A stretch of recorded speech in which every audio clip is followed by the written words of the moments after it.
Patlin lovers natin dyan. Hello po sa ating lahat.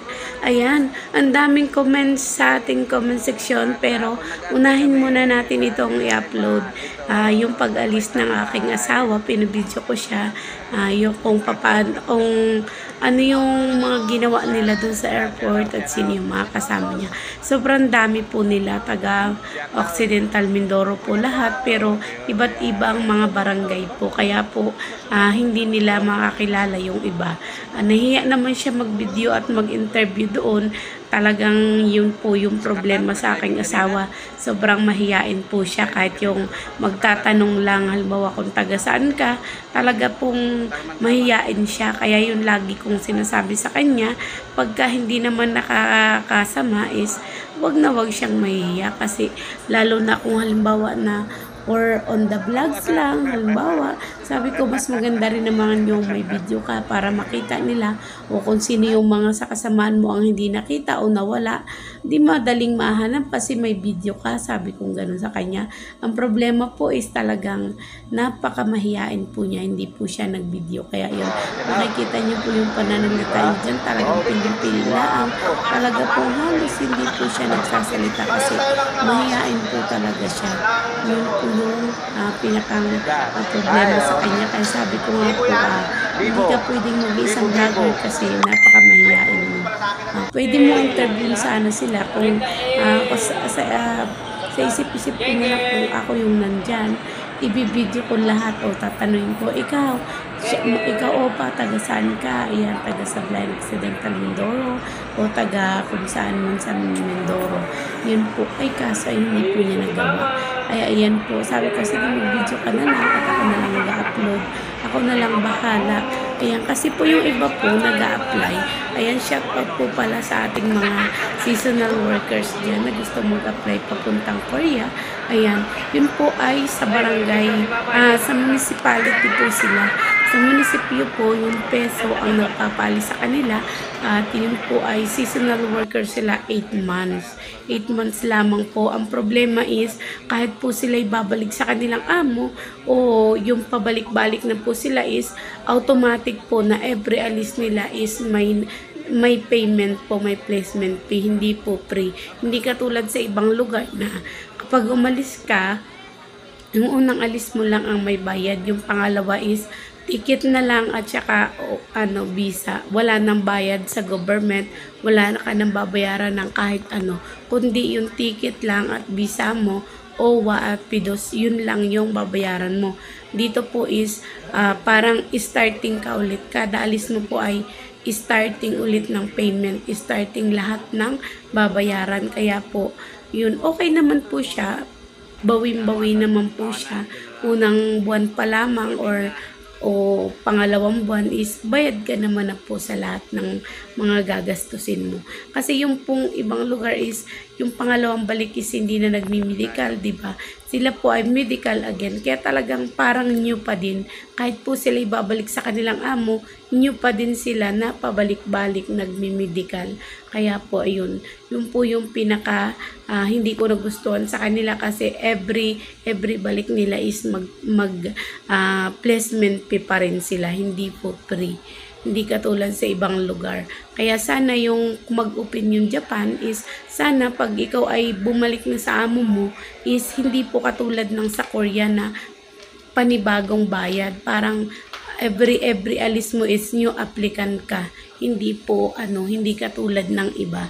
Kaya yun, shout out po sa ating municipality. Ayan, kay Mayor, kay Gov. Ayan, salamat po at nagkaroon ng ganyang programa kasi ang dami po talagang naghihirap na sa atin dyan sa Sablayan Occidental Mindoro. Sa tulong po ninyo is marami na po yung nakakaahon-ahon kahit sabihin mo na pagdating doon ay puro padala lang ang pera. At least po ay hindi katulad ng wala talagang trabaho tulad ng mga ngisda, magsasaka, ay wala po talagang kinikita. Kaya yan po, napilitan na ang lahat na abroad. Kaya yan, nagpapasalamat tayo sa lahat at nandyan ang ating municipality na tumutulong sa ating mga mamayan ng Occidental Mindoro. Ganon din po sa ating mayor at vice mayor na lagi pong nakasuporta sa kanila. Lagi po silang nire-remind. Nung nakaraang alis po nila is inihatid pa sila ng vice mayor at saka ng mayor. Kaya talagang nakakatuwa po. Ay, hindi ko nakita ngayon kung sino yung naghatid sa kanila, pero nung first alis po nila ay talagang inihatid sila ng mayor at saka ng vice mayor. Talagang support sila. At yung po mga mahawak naman na galing sa peso ay nagpapasalamat din po tayo kasi hindi po nila pinapabayaan yung kanilang mga aplikant. Lalo na po pag nasa Korea na, pag merong hindi magandang amo ay inililipat po nila ng ibang amo, or pag merong mga delated ang sweldo, inaano po nila, pinapalo po nila yung kanilang mga amo. Kaya yan, talagang todo saludo tayo sa ating mga workers dyan ng mga nagpapali sa mga peso. Sa mga taga-peso. Ayan. Ate Cecilia, ayan po, nakita ko nga po, mamaya po natin pag-uusapan yung ating, yung iyong mga comment dyan sa comment section. Kasi gusto ko pong babasahin siya, kaya hindi ko po muna nilagyan ng heart, kasi pag nilagyan ko ng heart, hindi na po siya excuse me, hindi po siya lumalabas, wala pa ring tulog. Ngayon po ay 1 na, pero mamaya pang 7 ang tulog natin. Tutulog tayo ng 7, tapos gigising tayo ng 10:30 or 11. Talaga pong ilan oras lang po yung tulog natin dito, kaya talagang yan po yung ating kaibagan. Talagang hindi ko alam, kaya yan may tumubo sa akin ito, may tumutubo na naman dito na na hindi ko po alam kung saan nagmumula yan, kung sa galing ba sa puyat or sa galing ba sa biglang naghihilamos ka na napuyat ka. Ay, hindi ko po maintindihan, kaya yung mata ko rin lagi ring nagluluha na. Kaya yan, sana po ay wish natin na maging okay na yung work ng asawa ko, may maganda siyang amo, at sana po ay hindi delay yung sahod niya katulad nung nakaraan. Tsaka ibigay din po yung allowance nila para sa food. Yun po yung wish natin, at lagi po sanang gabayan ni Papa God. Yun po yung wish natin sa ating asawa, hindi lang po sa ating asawa, dun para sa lahat ng kanya mga kasama.